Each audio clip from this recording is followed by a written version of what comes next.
فرد جرم عائد ہو گئی ہے، جیل میں ہیں. لوگ کہنے لگے حضرت جی اپنی صفائی میں کچھ کہیں. فرمانے لگے ساری زندگی بندوں سے کچھ نہیں کہا، اللہ رسول کو پتا ہے میں بے گناہ ہوں، مجھے کہنے کی ضرورت نہیں. داتا گنج بخش علی حجویری نے لکھا ہے، داتا صاحب کہتے ہیں تو یقین کامل تو پیدا کر، تو ایمان تو پختہ کر. داتا صاحب کہتے ہیں وہ ابو مسلم جو بادشاہ تھا وہ نیک آدمی تھا، اسے رات کو خواب میں نبی کریم کی زیارت نصیب ہوئی، اور حضور سید عالم صلی اللہ علیہ وسلم فرمانے لگے تو نے اللہ کا ایک نیک بندہ جیل میں ڈال دیا، ڈر نہیں آتا، وہ تو بے گناہ ہے. بادشاہ آدھی رات کو خود اٹھا. دادا صاحب فرماتے ہیں کسی گارڈ کو نہیں بھیجا، پولیس والے کو نہیں بھیجا، جیلر سے نہیں کہا، خود گیا، جا کے جیل کا دروازہ کھولا، دروازہ کھول کے اس درویش کو آزاد کیا. کہنے لگا بابا جاؤ، مجھے پتا چل گیا بے گناہ ہے. بابا جی سلام کر کے جانے لگے تو بادشاہ پھر آگے آیا، ہاتھ باندھے، ہاتھ چومے. کہنے لگا حضور آپ بڑے نیک ہیں، میرے لیے کوئی حکم ہو تو بتائیے گا، میرے لائق کو خدمت ہو تو بتائیے گا. تو شیخ احمد فرمانے لگے تجھے ابھی بھی سمجھ نہیں آئی، تجھے ابھی بھی نہیں سمجھ آئی. کہنے لگا حضور کیا؟ فرمانے لگے جو تہجد کے وقت تجھے اٹھا کے مجھے رہا کرنے بھیج سکتے ہیں وہ میری کوئی ضرورت باقی رہنے دیں گے؟ مجھے کوئی ضرورت پڑے گی کسی اور کو کہنے کی؟ جو تہجد کے وقت تجھے اٹھا کے بھیجتے ہیں کہ جا کھول جا کے دروازہ، وہ ضرورت رکھیں گے میری؟ ضرورت مجھے رہے گی کہ میں تجھے اور کوئی کام؟ ابھی بھی تجھے سمجھ نہیں آئی؟ تو داتا علی حجویری رحمت اللہ علیہ فرماتے ہیں اصل میں ہماری طبیعت ہے، ہم نے بندوں سے دل لگا لیا، دل اللہ رسول سے لگاؤ. کسی بندے سے لگانا تو اس سے لگاؤ جو اللہ والا ہو. آپ فرماتے ہیں کہ اپنی ساری خواہشات اپنے رب رسول سے، آپ فرماتے ہیں کہ اگر اللہ کے حوالے اپنی خواہشات کر دو گے تو رب تمہیں نا عام لوگوں سے زیادہ عطا کرے گا، عام لوگوں سے.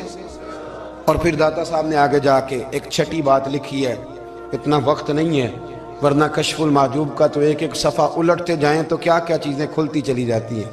داتا صاحب نے لکھا ہے، داتا صاحب فرماتے ہیں اگر تو چاہتا ہے نا رب جلدی راضی ہو جائے پھر اللہ کی مخلوق سے محبت کرنی شروع کر دے. اگر تو چاہتا ہے کہ رب راضی نہیں صرف جلدی راضی ہو پھر اللہ کی مخلوق سے پیار کر. اللہ خود داتا صاحب اپنی بات کرتے ہیں، کہتے ہیں میں دریائے راوی سے گزر رہا تھا، یہ ایک اور جگہ آپ کی سیرت میں لکھا ہے، یہ کشف المحجوب میں نہیں ہے. راوی سے گزر رہے تھے تو داتا صاحب نے اکثر ٹینڈ کرا کے رکھتے تھے، کئی بزرگ ہیں جو سر پہ بال نہیں رکھتے، ٹینڈ کرائی ہوئی تھی تو کشتی میں گزر رہے تھے تو سامنے سے کچھ نوجوان بھی کشتی میں آ رہے تھے تو آپ نے نا سر سے کپڑا اٹھایا. جب سر پہ کھجلی کر رہے تھے نا، یہ واقعہ اور بزرگوں کے بارے میں بھی کتابوں میں آتا ہے، داتا صاحب کے بارے میں بھی آتا ہے. سر پہ جب کھجلی کی نا تو بچوں نے ٹینڈ دیکھی تو ایک کہنے لگا ذرا دیکھو بابے کا سر کیسے چمک رہا ہے. ایک نے مذاق کی اور باقی ہنسنے لگے، پھپتیاں کسنے لگے. یہ اچھی بات نہیں ہوتی، یہ بزرگوں کے بارے میں یہ رویہ اللہ کو ناپسند ہے. اب وہ مذاق اڑا رہے ہیں تو داتا صاحب کے ساتھ مرید تھے جلال میں، کہنے لگے حضور بد دعا کرے ان کے لیے، اتنے نالائق ہیں، یہ کوئی طریقہ ہے؟ داتا صاحب کہنے لگے کر دوں کہ حضور کر دے. مرید کہتے ہیں داتا صاحب نے ہاتھ اٹھائے تو ہمارا خیال تھا اب یہ ڈوب کے مر جائیں گے. تو داتا صاحب نے ہاتھ اٹھا کے پتہ کیا فرمایا؟ کہا اے اللہ یہ جس طرح اب ہنس رہے ہیں نا انہیں ہمیشہ ہنستا ہی رکھنا. اللہ ان بچوں کو ہمیشہ ہنستا ہی رکھنا، یہ بیچارے کبھی روئے نہیں، ان کو ہنستا ہی رکھنا. اللہ اکبر. یہ دعا مانگتے مانگتے نا کنارہ آ گیا. داتا صاحب بھی کنارے پہ اترے تو وہ نوجوان بھی پیچھے آ گئے، آ کے آپ کے پیروں میں بیٹھے معافی مانگنے لگے. کہنے لگے حضور معاف کر دیں. فرمایا ایک شرط ہے. وہ کون سی؟ فرمایا روز پڑھنے آیا کرو گے. میں کہا حضور آیا کریں گے. شیخ آپ کے خلیفہ ہیں، وہ فرماتے ہیں کہ عجیب ہے میں ان کے ڈوبنے کی دعا کرا رہا تھا اور منظر یہ بنا کہ انہوں نے توبہ کر لی، داتا صاحب سے پڑھنے لگے، کوئی شیخ الحدیث بن گیا، کوئی شیخ القرآن بن گیا، بہت بڑا درویش بن گیا. کہتے میں ہمیشہ سوچا کرتا تھا کہ میں چاہتا تھا ڈوب جائیں، پر وہ ایسے تیرنے لگے ہیں کہ کئی اوروں کو تیرانے کی سہولت اللہ نے انہیں عطا کر دی، آسانی دے دی ہے. اوروں کو بھی بہت ساروں کو وہ لے کے اوپر کی طرف اٹھا کریں گے. داتا گنج بخش علی حجویری کہتے ہیں اللہ کی مخلوق سے بندہ مل جائے تو اسے شیشے میں نہ اتار. ہم لوگ نا اب سامنے والے کو شیشے میں اتارنے کی کوشش، اور نہ بھائی اب دنیا بڑی تیز ہے، تو جس کو شیشے میں اتارے گا نا وہ بھی تجھ سے تیز ہے، وہ تجھے شیشی میں اتار لے گا۔ اس لیے مہربانی کریں اب ان چکروں سے نکلیں۔ وہ کسی نے کہا تھا امام غزالی سے کہ مخلص دوست مجھے کیسا پتہ چلے گا کتنے ہیں؟ فرمانے لگے اپنے دل سے پوچھ، جتنوں کے ساتھ تو مخلص ہے اتنے تیرے ساتھ بھی مخلص ہیں، اور اگر تو داؤ لگا رہا ہے دنیا کو تو پھر دنیا تجھ سے تیز ہے۔ پھر کوئی کسی چکر میں آنے والا بالکل نہیں۔ اس لیے کوشش کریں ہمیشہ۔ ایک حدیث پاک نہ پڑھ دوں، یہ بھی داتا صاحب نے لکھی ہے، بہت ساری کتابوں میں ہے پر داتا صاحب نے بھی لکھی ہے۔ نبی کریم علیہ السلام نے فرمایا جنت میں کثرت بھولے بھالے لوگوں کی ہوگی۔ جنت میں کثرت بھولے بھالے لوگ جنت میں، وہ جو آسمان پہ تارا لگا بھی آتے ہیں پھر شام کو دوبارہ لے بھی آتے ہیں، وہ تیز بڑے ہیں پر رہ ہمیشہ پیچھے جاتے ہیں۔ وہ جو سادے ہیں، جو چکروں میں نہیں پڑتے۔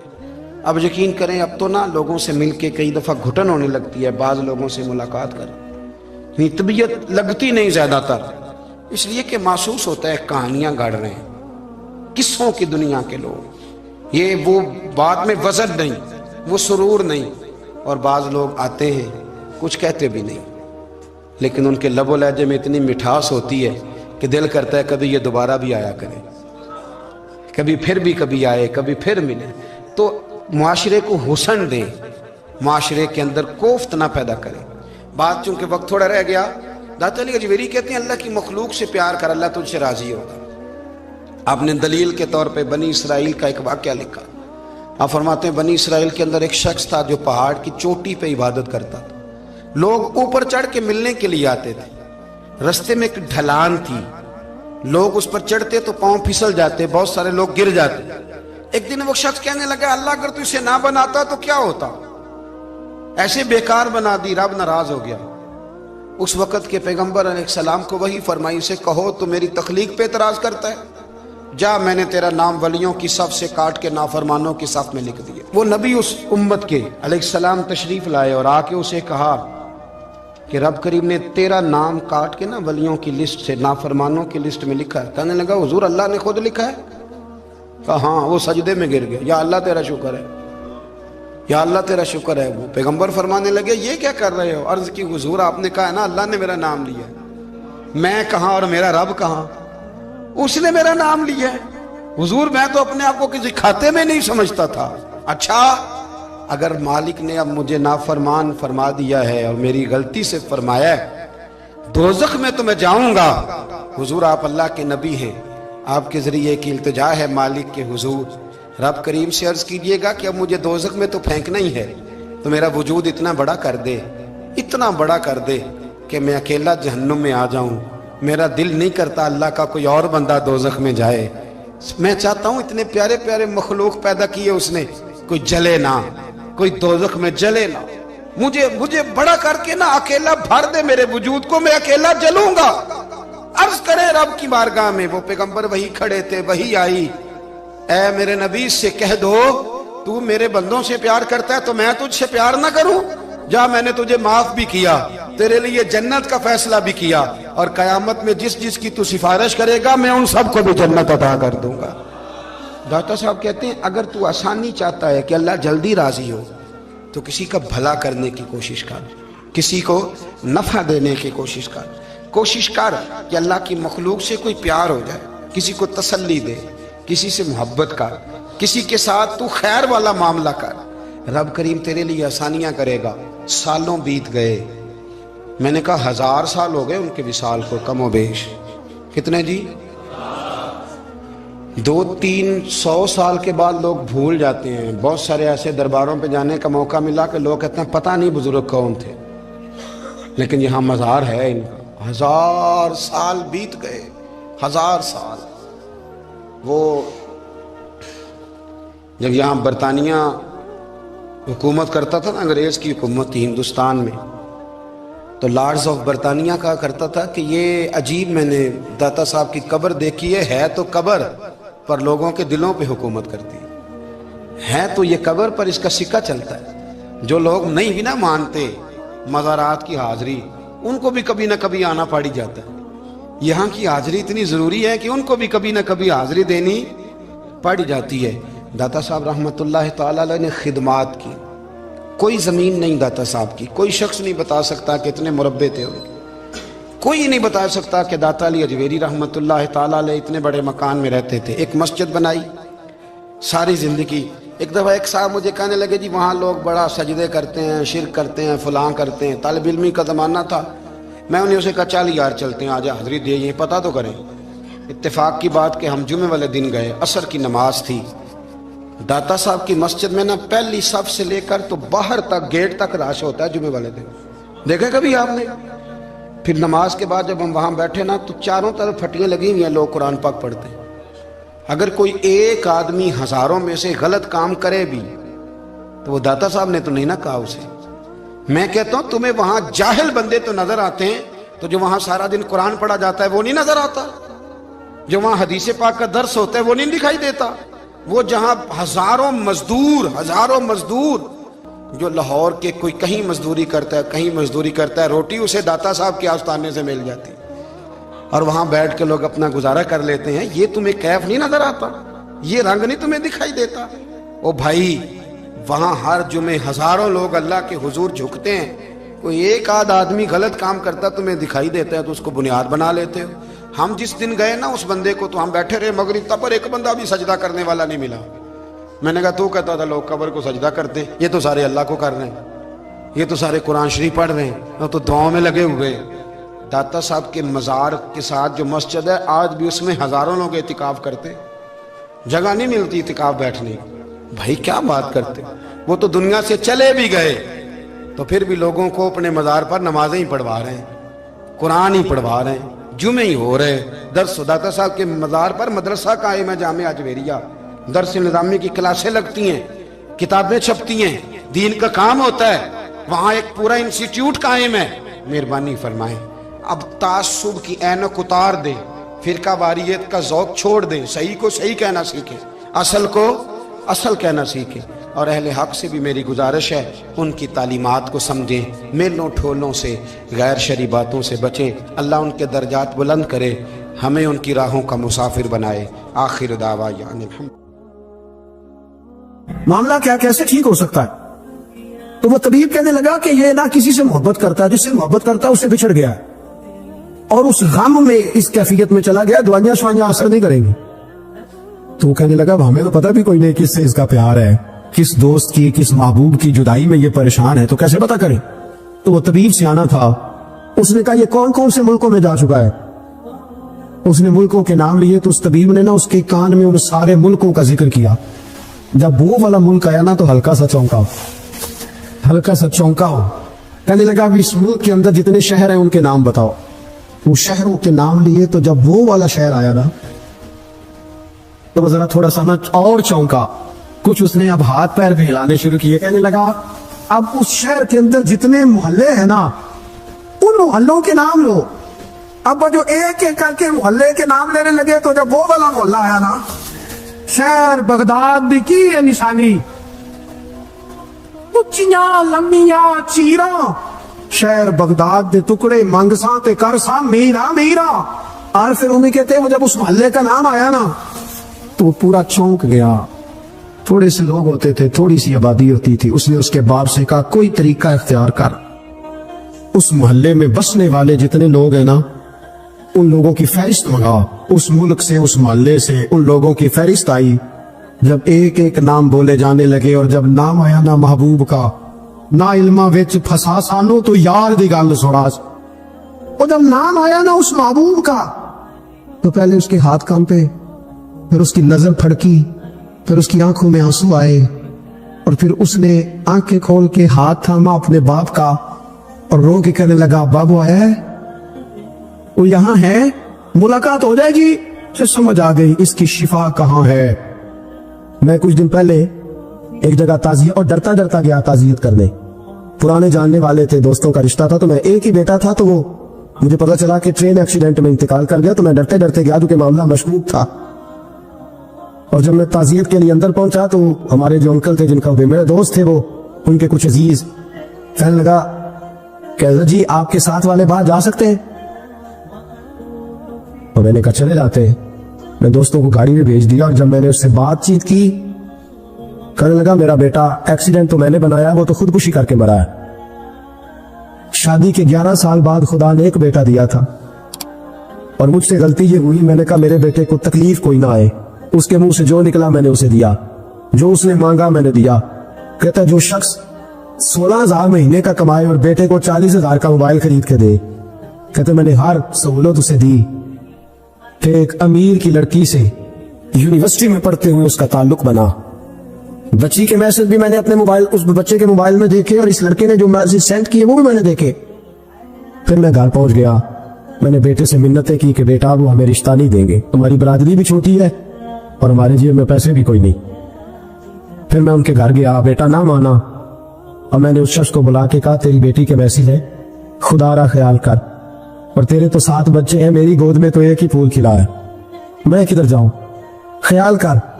اس نے کہا دوبارہ تو نے نام لیا تو ایسے کیس میں باپ بیٹے کو پھنساؤں گا کہ ساری زندگی نکل نہیں سکو گے. میں نے بیٹے سے کہا کہ بیٹا میں نے پگڑی تک رکھی ہے پر مجھے رشتہ نہیں ملا, تو باز آ جا.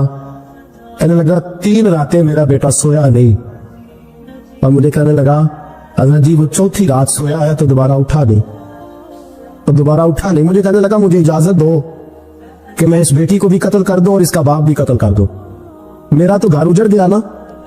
وہ کہنے لگا میں کبھی کبھی دوستوں کے پاس جا کے رات گزار لیتا ہوں اور میں اپنے دل کو سکون دے لیتا ہوں, لیکن اس کی ماں اس کے جوتے سینے سے لگائے پھرتی ہے, اس کی اماں اس کے پرانے کپڑے لے کے سینے سے لگائے پھرتی ہے. کہنے لگا حضرت جی کوئی کوشش کرو, کوئی دعا کرو کہ اللہ مہربانیاں کرے. میں کہہ تو نہیں سکا ان سے, لیکن میرے دل میں خیال آیا کہ کس نے کہا تھا کہ بچہ یونیورسٹی میں کو ایجوکیشن میں داخل کراؤ, کس نے کہا تھا کہ اس کے ہاتھ میں آگ کا انگارہ دو. میرے دوست آپ تیز آگ جلا کے اس کے قریب مکھن رکھو, اور پھر مکھن سے کہو کہ ڈلنا نہ, پھر مکھن سے کہو کہ پگھلنا نہ. بھئی تیز آگ قریب جلا دیا تو کہتا پگھلنا, یہ کیسا ممکن ہے؟ ہو سکتا ہے؟ بولیے نا, ہو سکتا ہے. حضرت سیدنا ابو بکر صدیق فرماتے ہیں میں حضور کے سامنے بیٹھا, ایک شخص آیا, اس نے آ کر کے کہا یا رسول اللہ صلی اللہ تعالی علیہ وآلہ وسلم یہ میرے ہاتھ کے اندر خنجر ہے, میں قتل کر کے آیا ہوں. قاتل کھڑا ہوا. ایک طرف قرآن مجید کا حکم ہے کہ جس نے ایک آدمی کو قتل کیا پوری انسانیت کو قتل کیا. حضور یہ خنجر ہے, قتل کر کے آیا ہوں. میرے مصطفیٰ نے فرمایا کس کو قتل کیا؟ اس کی حضور سگی بہن کو مارا ہے. سگی بہن تھی, میں نے قتل کر دی. میرے نبی پاک صلی اللہ علیہ وسلم نے فرمایا کیوں مارا؟ پیار نہیں تھا. محبوبہ بہن سے کس کو پیار نہیں ہوتا, بڑا پیار تھا, پر مارا کیوں؟ تو صحابی رونے لگے, کہنے لگے محبوبہ میں بڑا پیار کرتا تھا, پر وہ کافرہ تھی, مشرکہ تھی, بڑا پیار کرتا تھا. جب بھی اس کے پاس جاتا وہ آپ کے بارے میں بات چھیڑ دیتی. میں اس کو کہتا سارا کچھ کر لے, میرے نبی کے بارے میں بات نہ کر دو. میں ہر شے سہ لیتا, پر مصطفیٰ کریم کی ذات کے بارے میں کوئی بات برداشت کرنے کی طاقت نہیں رکھتا. یہ والا جملہ نہ کہنا. میں اس کو روکتا, منع کرتا, وہ باز نہ آتی. کہتے ہیں آج اس نے اتنی سخت بات کی کہ میں اس کا گلا کاٹ آیا ہوں, قتل کر دیا ہے. حضور میرے لیے حکم کیا ہے؟ تو نبی پاک نے فرمایا جا تیرے اوپر کوئی سزا نہیں, تو نے جو کیا ہے اچھا ہی کیا ہے, یہ اچھا کر ڈالا ہے جو تو نے کیا ہے. ایک صحابی نابینا تھے, آنکھوں سے نظر نہیں آتا تھا, رشتہ کوئی نہیں دیتا تھا, معذور آدمی تھے, نکاح ہوا, شادی ہوئی, 2 بیٹے دی اللہ, گھر بس گیا, بیوی کپڑے دھو کے دیتی, خدمت کرتی, روٹی پکا کے دیتی, بچے بڑے حسین تھے. اور وہ صحابی خود فرماتے ہیں, نابینا صحابی کہتے ہیں موتیوں کی طرح کے میرے بچے, جو بھی آتا آ کے کہتا تیرے موتیوں کی طرح کے لال ہیں. لیکن آپ فرماتے ہیں ایک صبح اعلان ہو گیا, مدینے میں شور ہو گیا کہ اس نابینا صحابی کی بیوی قتل ہو گئی, کسی نے خنجر پہ دبایا, مر گئی ہے. کہتے ہیں اس کے لواحقین اکٹھے ہوئے, در رسالت امام پہ آئے, آگے کہنے لگے حضور ہمارا قاتل ڈھونڈ کے دے, ہماری بیٹی کو کس نے مارا؟ میرے رسول پاک نے مجمع پہ نظر ڈالی, فرمایا بھائی مجھے کہنے کی ضرورت نہ پڑے, اگر قاتل موجود ہے تو خود اٹھ جائے. خود اٹھے. وہ نبینا صحابی بیچ میں سے اٹھ کے کھڑے ہو گئے, کہنے لگے سوڑیا قاتل کوئی بار نہیں, میں خود قاتل ہوں, میں نے مارا ہے, میں قاتل ہوں, میں نے مارا ہے. مصطفیٰ کریم سید عالم صلی اللہ علیہ وسلم نے فرمایا تجھے تو اس کی بڑی ضرورت تھی, بڑی حاجت تھی, تیری بیوی تھی, تیرا گھر سنبھالتی تھی, تیرے بچے تھے. صحابی عرض کرنے لگے حضور سارا کچھ ٹھیک تھا, پر وہ آپ کی بے ادب تھی. حضور اس کے آنے سے میرا گھر بس گیا, روٹی پکنے لگی, کپڑے ملنے لگے, اولاد ہونے لگی, میں دنیا پہ آ گیا. لیکن محبوبہ میں نے وہ سوخ کیا کرنے ہیں جو تیری بے ادبی پر تعمیر کیے جائیں. یا رسول اللہ مجھے کیا حاجت اس چیز کی جس میں آپ کا پیار ہی نہ ہو. یا رسول اللہ آپ کی محبت ہی نہ. حضور میں نے قتل کر ڈالا ہے, مجھے بیوی نہیں چاہیے, مجھے وہ والی چاہیے جس کی زبان پر رسول اللہ کے نام کے ترانے ہو, جو حضور کی محفلات کرنے والی ہو, نعت پڑھنے والی ہو, جو نبی پاک علیہ السلام کی ازواج کا, اولاد کا, بیٹیوں کا ذکر کرنے والی. مجھے وہ بی بی نہیں چاہیے جو بی بی بے ادبی کرے. میرے نبی پاک صلی اللہ علیہ وسلم نے محلے داروں سے پوچھا, فرمایا بات اس کی ٹھیک ہے, کہا حضور واقعی بے ادب تھی. نبی پاک نے فرمایا اٹھو پھر چلے جاؤ, اس نے انسان نہیں مارا, اس نے گستاخ رسول کو مارا ہے, اس نے ایک گستاخ رسول کو مارا ہے. بھائی یاد رکھے نبی پاک کا پیار ایمان کا حصہ ہے, اس میں کوئی کمپرومائز نہیں. ہم اقبال کہتے ہیں میں نے سارا دین پڑھا ہے, سارا قرآن پڑھا ہے,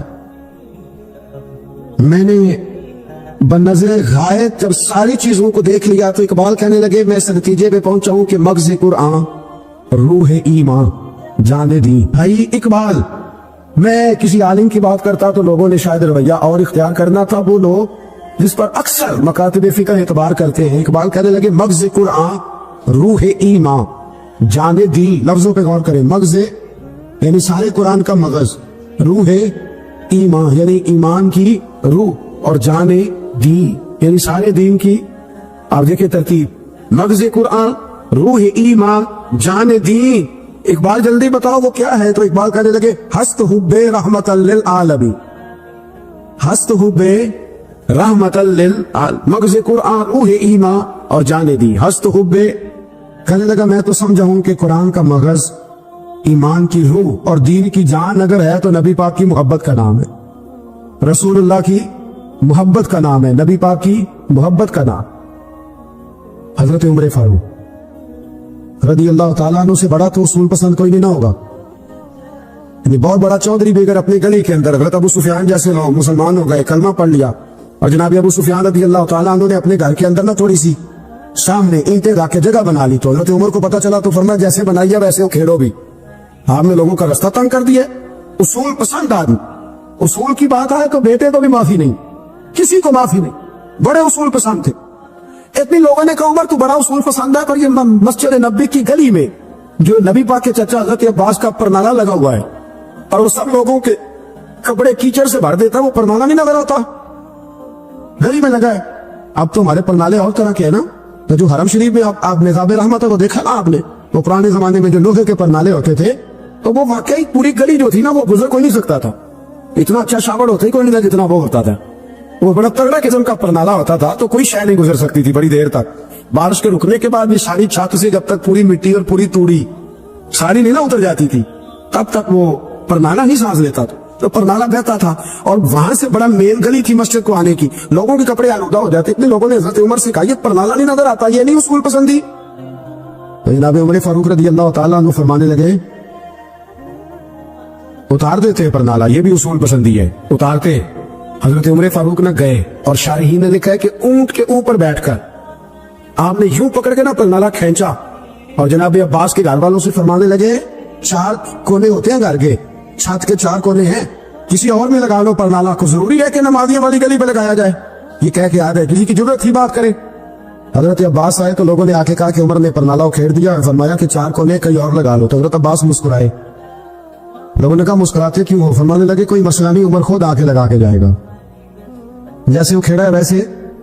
لوگوں نے کہا وہ عمر ہے, عمر کو بدلنا اور اس کی بات کو بدلنا اور اتنی جرت کہ وہ لگا کے جائے, جس بندے کو دیکھ کے شیطان گلی کا رستہ بدل جاتا ہے, آپ اس کی بات کر رہے ہیں. فرمایا میں نے کہہ دیا نا عمر لگائے گا, تو انشاءاللہ عمر لگائے گا. حضرت عباس مسجد میں آئے, نماز پڑھی تو کہتے میں نے بات چھیڑی تھی. عمر خود کہنے لگے کہ حضور آپ سے تو امید نہیں تھی. حضرت عباس سے کہنے لگے بھئی جگہ بھی ہے, 4 کونے ہوتے ہیں گھر میں, کو ضروری ہے اسی کونے پہ لگے جہاں سے نمازی گزرتے ہیں, یہ بخاری مسلم کی حدیث ہے. حضرت عباس کہنے لگے عمر 4 کونے ہیں, میرے پاس جگہ بھی ہے پرنالے کی, میں نے بھی کئی دفعہ سوچا تھا وہ کھیڑ دوں, اور میں بھی اسی گلی سے گزرتا ہوں, میرے کپڑوں میں بھی کیچڑ بڑی دفعہ پڑا ہے, پر مجبوری یہ ہے وہ کھیڑ اس لیے نہیں سکتا کہ یہ پرنالہ میرے نبی کریم نے اپنے دستے مبارک سے لگایا تھا. فرمایا میں مکان بنا رہا تھا, چھت بنا رہا تھا, تو حضور اچانک آ گئے, اور کئی لوگ گواہ ہیں اس کے. رسول کریم تشریف لائے اور نبی پاک علیہ السلام نے فرمایا لاؤ چچا تھوڑا میں بھی کرتا ہوں, اور پھر میرے نبی کریم صلی اللہ تعالی علیہ وسلم نے اپنے دستے مبارک سے یہ پرنالہ لگایا تھا. کئی دفعہ سوچا وہ کھیڑ دوں, پھر سوچتا ہوں حضور نے لگایا تھا. لیکن چلو اب تو علت پائی گئی, اب تو سمجھ آ گئی, اصول بن گیا, اب تو اصول بن گیا نا, تو ٹھیک ہے آپ اب اس طرح کرے, کھیڑ دیا تو ٹھیک ہے جناب. کہنے لگے پہلے کیوں نہیں بتایا؟ بھائی وہ نمازیوں پہ چیٹے پڑتے ہیں, گلی کا رستہ ہے, فرمایا رس پڑھتے ہیں تو پڑھتے رہے, آپ نے بتایا کیوں نہیں؟ حضرت جناب عباس کہنے لگے کہ آپ کا کیا خیال ہے کہ میں یہ کروں گا کہ لوگوں پہ چھینٹے پڑے اور مجھے پرواہ نہ ہو؟ حضور نے لگایا تھا۔ حضرت عمر فاروق نے نا جناب عباس کا بازو تھاما، تن تندور تے ہڈاں دا بال، بازو تھاما اور تھام کے نا اسی جگہ لے گئے جہاں پر نالا کھیڑا تھا۔ پہلے تو اونٹ پہ چڑھ کے لگایا تھا نا، تو اب کہنے لگے حضرت عباس سے کہ آپ نا میرے کندھوں پہ چڑھ گئے، میرے کندھوں پہ تن تندور تے ہڈاں دا بالن، اسی ہاواں نال تپایا ہے، کپ کپ مکیاں پیڑے کیتے، اتو عشق پلے چلایا، تن دا سالن تے من دی ہانڈی، لون صبر دا پایا، غلام فریدا بے مثالی تیری، تینوں وجہ یقین نہیں آیا؟ فرمایا خود لگائیے۔ حضرت عباس رضی اللہ تعالیٰ عنہ اوپر نالا لگا کے اترے، حضرت عباس بھی رو رہے تھے اور جناب عمر بھی رو رہے تھے، آنکھوں میں آنسو تھے۔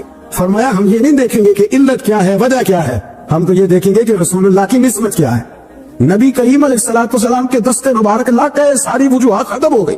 اب جس کے کپڑوں میں پانی پڑتا پڑے، جس کو تکلیف ہوتی ہے لیکن چونکہ یہ رسول پاک صلی اللہ علیہ وسلم نے دستے مبارک سے لگایا ہے، تو مزاج یہ ہے کہ جہاں بات آئے گی ذات رسالت کی، وہاں باقی کے قانون چھوڑ دیے جائیں، وہاں باقی کے معاملات چھوڑے جائیں گے، وہاں تکلف سے نکلا جائے۔ میرے نبی کریم علیہ السلام سے نا بڑے شروع میں بڑے آگا ایک صحابی تھے، حضرت برا بن مالک نام تھا، چھوٹی سی عمر تھی، حضور گلی سے گزرتے نا کبھی تو جذبہ تھا بڑا، چھوٹی عمر، بعد میں لکھا صرف 14 سال کے تھے، بعد میں لکھا نہیں 14 تو زیادہ ہے، 12 سال عمر تھی، عشق لگا سی کھیڑا کھیڑ دی، 12-14 سال عمر۔ اصل میں نا بچوں کی ڈائریکشن ٹھیک نہیں، ان کی ڈائریکشن ٹھیک ہو نا تو یہ چوکوں میں کھڑے ہو کے موبائل پہ گیمیں نہ کھیلے اور معاذ اللہ میسج نہ کرے، بلکہ یہ مسجد میں بیٹھ کے نبی پاک کی نعتیں سنے۔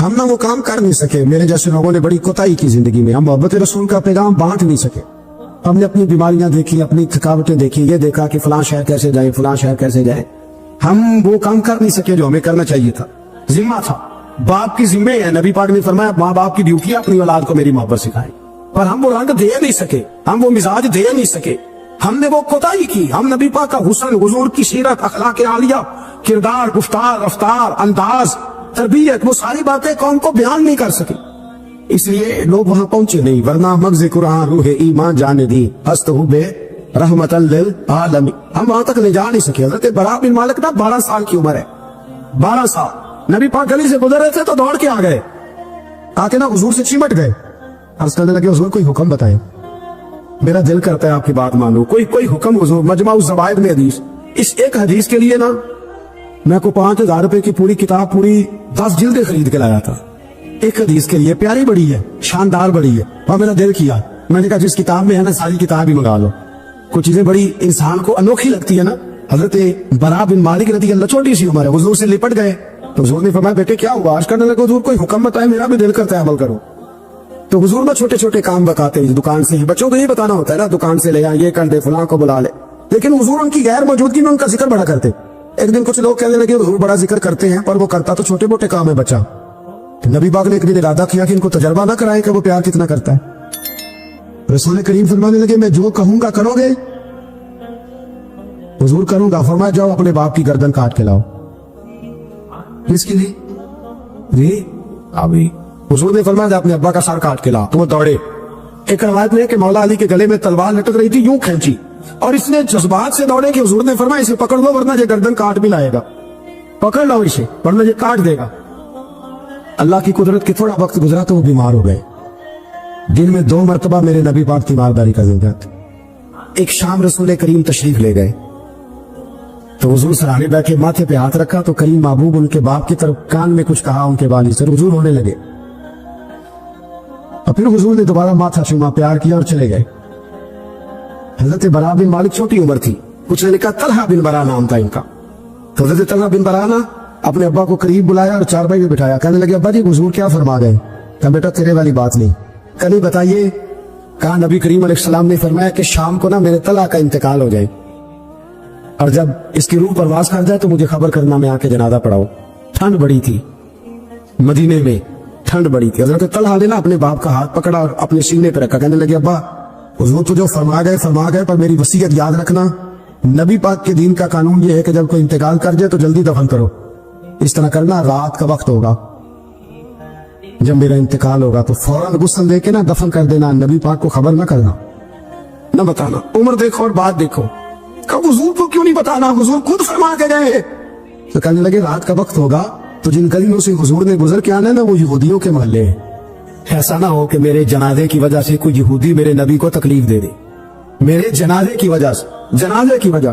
یہاں کہتے ہیں حضرت صاحب مجھے بڑا پیار ہے آپ سے، پر میرے گھر ضرور پہنچے، جیسے مرے یا جیے، ماں شام کو آپ کو پہنچنا پڑے۔ میرے رسول کریم علیہ السلام کے غلاموں نے دیکھو انداز محبت کیا بیان فرمایا، کہا نبی پاک کو تکلیف نہ ہو میری وجہ سے، میرا جنازہ خود ہی پڑھ کے مجھے دفن کر دینا۔ ان کا انتقال ہو گیا، رات کو دفن کر دیا، صبح حضور تشریف لائے، وہ محبوب جنہیں اللہ نے غیب کے خزانوں کی کنجیاں عطا فرمائی، فرمایا بتایا کیوں نہیں، مجھے بتاتے میں خود جنازہ پڑھتا، میں خود نہ قبر میری تے میرے اپیرا جے کر پاوے پھیرا، قبر دے اندروں ہڈیاں اٹھ کے مجرا کر سن تیرا۔ کہا بتایا کیوں نہیں، خبر کیوں نہیں کی، میں جنازہ پڑھتا، میں خود پہنچتا۔ تو بابا وہ پڑے عرض کرنے لگے حضور میرا تو پتر تھا، میرے لیے اس سے بڑی سعادت کیا ہوتی کہ آپ جنازہ پڑھاتے، پر اس نے وصیت کر دی کہ حضور کو بتانا نہیں تکلیف ہوگی۔ نبی کریم فرمانے لگے بتاؤ مجھے اس کی قبر کہاں ہے۔ اور یارو غور کرنا، ساری دنیا گنبد خضرا روضہ رسول پہ اور نبی پاک ایک غلام کی قبر پہ تشریف لو، خود نبی کریم گئے اور آج حضور نے دعا انوکھی فرمائی، فرمایا اے اللہ جب میرا طلحہ تجھ سے ملے نا تو ذرا اس سے مسکرا کے بات کرنا، جو تیری شان کے لائق، رسول اللہ کی محبت، نبی پاک کی غلامی، رسول اللہ کا پیار۔ اعلیٰ حضرت کہتے ہیں جان ہے عشق مصطفیٰ، روز فضو کرے خدا، او بھائیو جس کو ہو درد کا مزہ وہ نازے دوا اٹھائے کیوں۔ اور اعلیٰ حضرت فرماتے ہیں جلنا تو ہے، کوئی دولت کے لیے جلتا ہے، کوئی شہرت کے لیے جلتا ہے، کوئی اقتدار کے لیے جلتا ہے۔ فرمانے لگے اے عشق تیرے صدقے جلنے سے چھٹے سستے، جو آگ بجھا دے گی وہ آگ لگائی ہے۔ اگر آج یہ ارادہ کر لینا کہ ہم نے لوگوں کو آسانیاں دینی ہیں، تو میرا یہ خیال ہے کہ صبح خیر نہیں خیر کثیر بٹنی شروع ہو جائے گی۔ اگر ہم یہ ارادہ کر لیں کہ میں نے لوگوں کو آسانیاں، وہ ہمارا مزاج نہیں نا، ہم آسانی لینا چاہتے۔ اگر ہم بحیثیت مسلمان تھوڑی تھوڑی خدمات سر انجام دینا لگے، تھوڑا تھوڑا سوچنے لگے، دیکھیں رسول کریم کی سوچ مبارک کیا ہے۔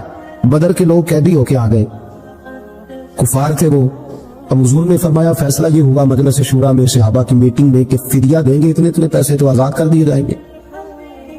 کچھ لوگ ایسے تھے جو فدیہ نہیں دے سکتے تھے لیکن حساب کتاب لکھنا پڑھنا جانتے تھے۔ اب حساب کتاب کی تو دین میں بھی ضرورت ہوتی ہے نا، آپ کو وراثت تقسیم کرنی ہے، کئی کام کرنے ہیں، تو نبی پاک علیہ السلام نے بھی نا وہاں امت کا سوچا، فرمایا تم اس طرح کرو مسلمانوں کے 10 بچوں کو لکھنا پڑھنا سکھا دو، میں تمہیں آزاد کر دیتا ہوں۔ بحیثیت قوم کی فلاح و بہبود کے لیے جو نبی پاک کے نظریات ہیں، جو حضور کے افکار ہیں، ان 10 بچوں کو لکھنا پڑھنا سکھا دو۔ یار میری سوچ ہمیشہ یہ رہتی ہے کہ میرے بچے لکھ پڑھ جائیں، یہ کیوں نہیں سوچتا کہ میرے محلے کے سارے بچے اگر پڑھ جائیں گے تو یہ محلہ پڑھے لکھے لوگوں کا محلہ کہلائے گا، میرے سویت لوگ کہیں گے کہ بڑی شستہ آبادی ہے۔ میری سوچ کیوں اڑ جاتی ہے کہ فقط میرا ہی بچہ آگے نکلے، تو اپنے فیض کو کھول کے عام کیوں نہیں کرتا؟ تو یہ کیوں نہیں سوچتا کہ جو شجرے سایہ دار ہوتا ہے نا میرے بھائی، وہاں جو بھی آتا ہے وہ پھل کھا کے جایا کرتا ہے، وہ جو بھی آتا ہے وہاں پھل کھاتا ہے۔ اپنے ایک ذہن بنائیں نفع دینے کا، ایک سوچ بنائیں کسی کا فائدہ کرنے کا، ارادہ کرے کسی کے کام آنے کا، کسی کے لیے بہتری کرنے کا، کسی کے لیے آسانیاں فراہم کرنے کا، کسی کو سہولت دینے کا۔ میرے رسول کریم سید عالم صلی اللہ علیہ وسلم نے توجہ دلاتے تھے، حضور علیہ السلام نے فرمایا درخت بھی لگاؤ، کھیتیاں بھی لگاؤ، یا رسول اللہ صلی اللہ علیہ وسلم کچھ ملے گا؟ تو حضور نے فرمایا اس کھیت سے، اس درخت سے جب تک کوئی جاندار فائدہ اٹھاتا رہے گا اللہ تمہارے نامہ اعمال میں نیکیاں درج فرماتا رہے۔ کوئی درخت ہی لگا دو، کچھ کاری دو۔ محمود غزنوی گزر رہے تھے تو ایک بوڑھے کو دیکھا، اس کے ہاتھ کامتے ہیں تو پھر بھی وہ زمین کھود رہا ہے اور ایک درخت لگا رہا ہے۔ تو محمود غزنوی اس بوڑھے کو دیکھ کے نا تو بڑے حیران ہوئے، اس کے قریب گئے۔ تو دو قسم کی سوچیں ہوتی ہے نا، ایک یہ سوچ ہوتی ہے کہ بڑا لالچی ہے، اس عمر میں بھی یہ کیا کر رہا ہے، یہ بھی سوچ ہوتی، اور ایک سوچ ہی ہوتی ہے کہ یار کتنا بھلا آدمی ہے، دیکھو ابھی محنت کر کے گزر رہا۔ سوچ ہی ہے نا، منفی کر لے یا مثبت کر لے۔ تو محمود غزنوی آگے بڑھے اور آگے بڑھ کے نا تو آپ اس بوڑھے سے کہنے لگے کہ بابا یہ کیا کر رہے ہو؟ تو کہنے لگے میں درخت لگا رہا ہوں۔ تو کہنے لگے بزرگوں اب آپ کی جو عمر ہے نا، یہ عمر نہ تو آپ اس کے پھل کھا سکیں گے، نہ چھاؤں میں بیٹھ سکیں گے، اور آپ کو تکلیف بھی بڑی ہے۔ تو بابا جی محمود کو جانتے ہی نہیں تھے، پلٹ کے کہنے لگے بیٹا چلو میں نہیں پھل کھاؤں گا تو میرے پوتے تو کھائیں گے نا، میرے نواسے تو کھائیں گے نا، تو آپ چھوڑے مجھے، میں تو اگلی نسلوں کا بھلا کر رہا ہوں۔ اب یہ سوچ ہماری بڑی کم ہوتی۔ حضور نے فرمایا تم میں سے بہتر وہ ہے جو لوگوں کے حق میں۔ اب یہ ایک جملہ حدیث پاک کا اگر ہم صحیح طرح اپنی زندگی میں نافذ کر لینا اتنا ہی، یار میں نے بہتر بننا ہے، اپنے بچوں کے حق میں بھی، بہن بھائیوں کے حق میں بھی، بیوی اور سسرال کے حق میں بھی، ننیال اور ددیال کے حق میں بھی، میں نے ان کا کوئی نہ کوئی نفع کرنا ہے۔ یہ حضور کی ایک حدیث انسان کو اتنا بڑا مقصد دے دیتی ہے نا، ساری زندگی بندہ لگا سکتا ہے، ساری زندگی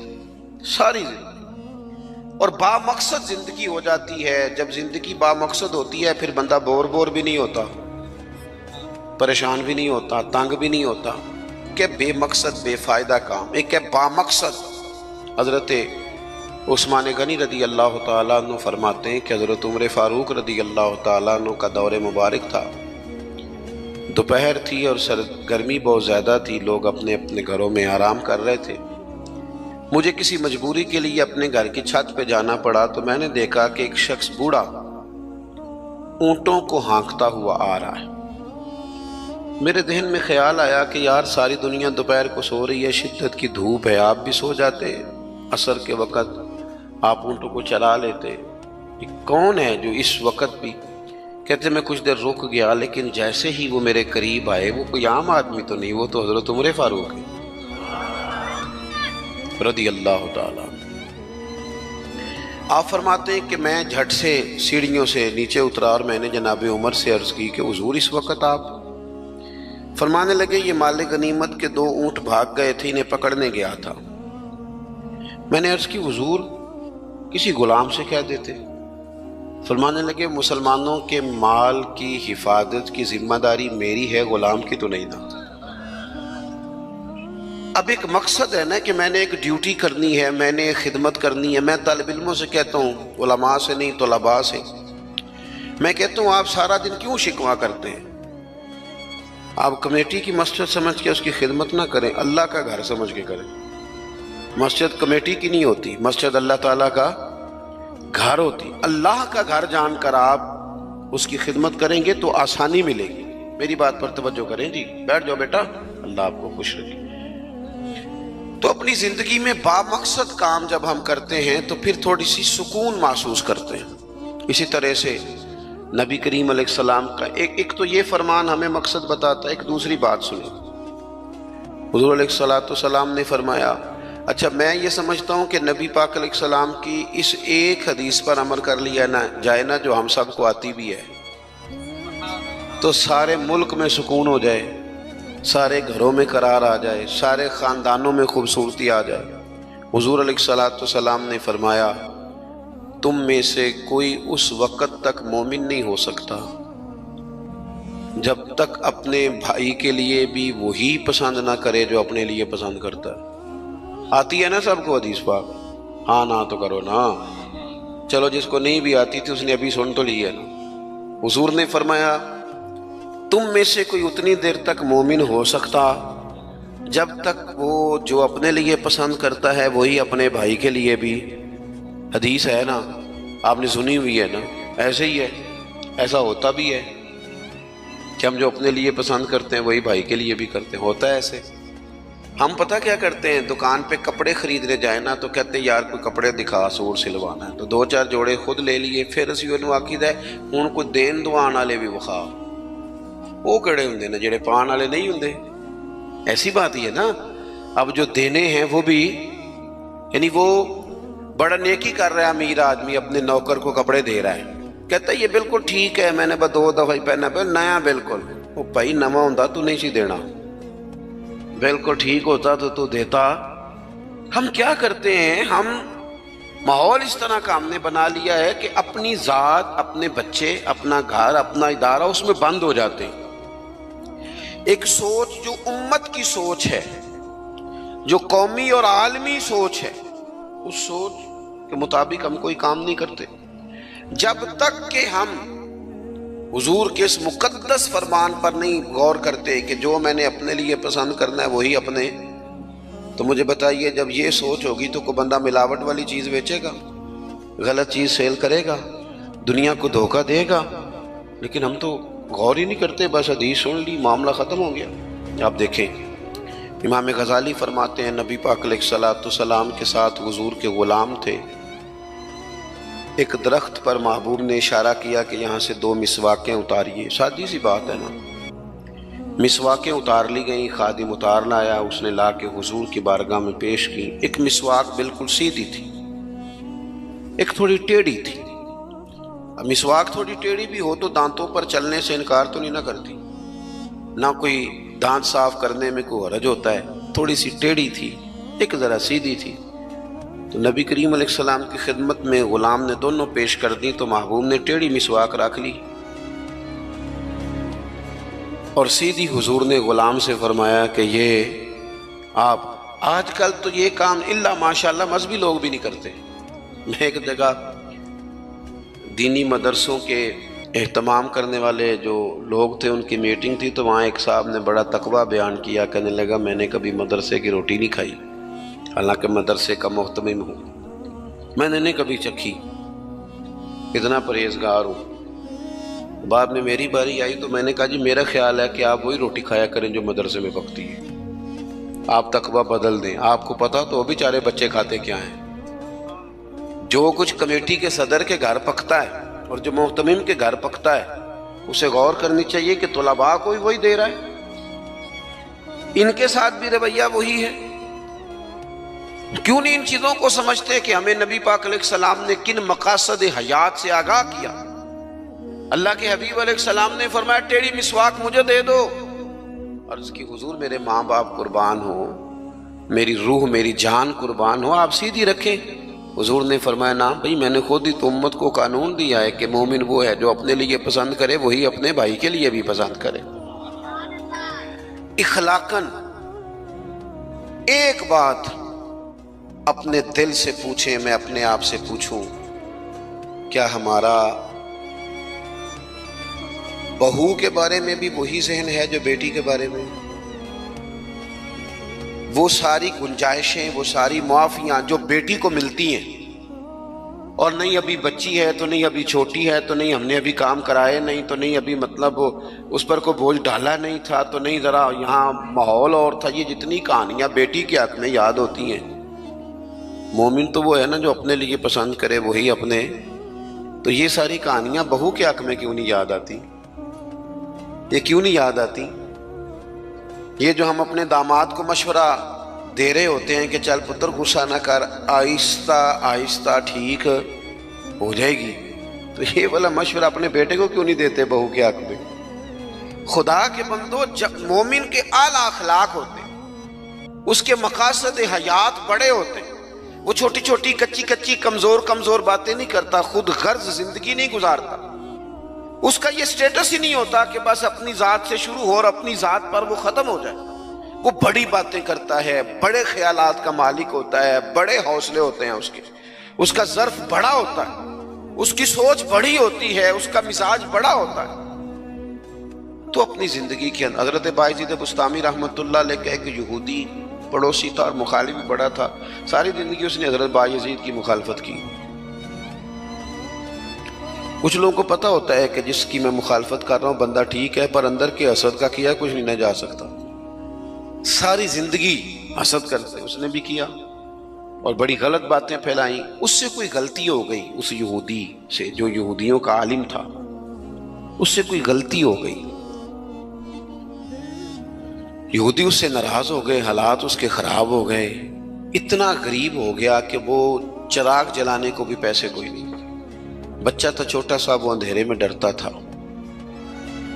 روتا تھا۔ حضرت بایزید بسطامی گھر آئے تو اپنی گھر والی سے پوچھنے لگے، کل بھی میں نے نوٹ کیا یہ بچہ روتا ہے، آج بھی نوٹ کیا، تو کہنے لگی وہ جو گھر والوں سے پوچھا جو بھی گھر میں موجود تھا، انہوں نے کہا جناب وہ غربت ہے، آپ کو پتہ ہے اس کے حالات بڑے کمزور ہو گئے ہیں، تو بچہ اندھیرے سے ڈرتا ہے، چراغ جلانے کو تیل کوئی نہیں، پیسے کوئی نہیں، دشمن ہے، ساری زندگی مخالفت کی۔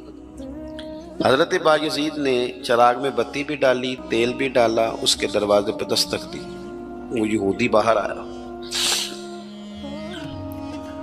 آ کر کے آپ کی طرف دیکھا تو آپ نے نا اس کے بولنے سے پہلے فرمایا کہ پوری گلی اور چوک دیکھ لے، بندہ کوئی دیکھ نہیں رہا، اور تو مجھے جانتا ہے میں جھوٹ نہیں بولتا، میں بتاؤں گا بھی کسی کو نہیں۔ یہ تو چراغ رکھ لے تاکہ تیرا بچہ سو جائے، آرام سے وہ لیٹ جائے، میں کسی سے ذکر نہیں کروں گا، تیرا میرا راز رہے گا، اور میں نے رات کو میں آیا ہوں دیکھ بھی کوئی نہیں رہا۔ وہ یہودی کہتا ہے بولنے کی طاقت ہی کوئی نہ رہی، ہم تو دشمن کو بھی پاکیزہ سزا دیتے ہیں، ہم تو دشمن کو بھی پاکیزہ سزا دیتے ہیں۔ وہ اندر چلا گیا چراغ لے کے، رات پر بچہ سویا رہا۔ دوسرا دن پھر ہوا، شام تھوڑی سی گہری ہوئی، لوگ اپنے اپنے گھروں میں سوئے، بچہ ڈرتا تھا اندھیرے سے۔ حضرت بایزید نے پھر چراغ میں تیل ڈالا، بتی ڈالی، دروازے پہ دستک دی۔ جب وہ باہر آیا تو فرمانے لگے تو دیکھ رہا ہے کہ کوئی بندہ موجود نہیں، اور تجھے پتہ ہے میں جھوٹ بھی نہیں بولتا، کسی کو بتاؤں گا نہیں، یا یہ لے جا تیرا بچہ سو جائے۔ اس نے مخالفت کی ہے ساری زندگی، اس کو دے دیا، اس کا بچہ سو گیا۔ تیسرا دن پھر ہوا، وہی وقت، وہی انداز، وہی باتیں۔ دستک دے کے کہا کوئی شخص نہیں دیکھ رہا، چراغ لے لے، بتاؤں گا بھی کسی کو نہیں، اور تجھے پتہ ہے میں جھوٹ نہیں بولتا۔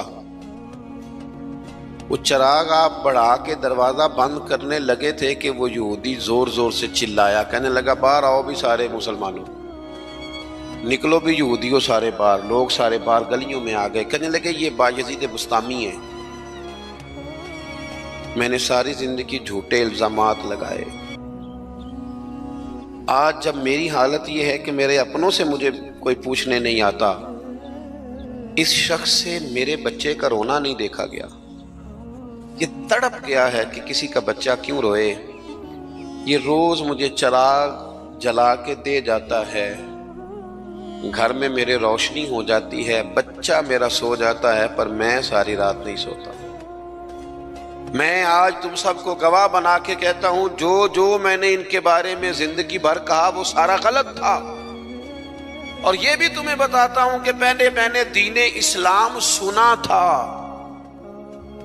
3 دن ہو گئے میں دین کو دیکھ رہا ہوں، پہلے سنا تھا اب میں دیکھ رہا ہوں۔ کہنے لگا میں تم سب کو گواہ بنا کے کہتا ہوں کہ بایزید بھی سچے ہیں، بایزید کا دین بھی سچا ہے، اور جس رسول کا یہ کلمہ پڑھتے ہیں وہ رسول بھی سچے ہیں۔